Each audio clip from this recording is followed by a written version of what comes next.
山岸茜です。ポジションはリベロです。好きな食べ物はお寿司とみかんで、嫌いな食べ物は特にありません。子供っぽいのが好きです。サーモンと縁側ダメ。長野県の須坂市です。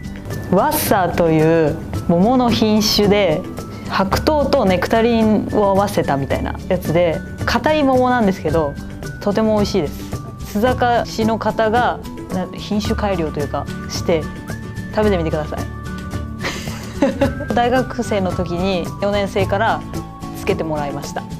観葉植物のパキラからキラで、花言葉が勝利っていう意味です。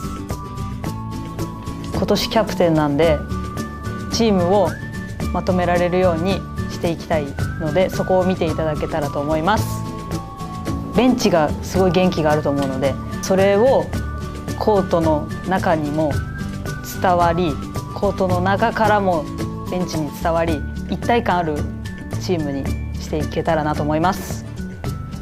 いつもたくさんの応援ありがとうございます。もっともっと皆さんに知ってもらい、応援してもらえるチームを目指して頑張るので、今後もよろしくお願いします。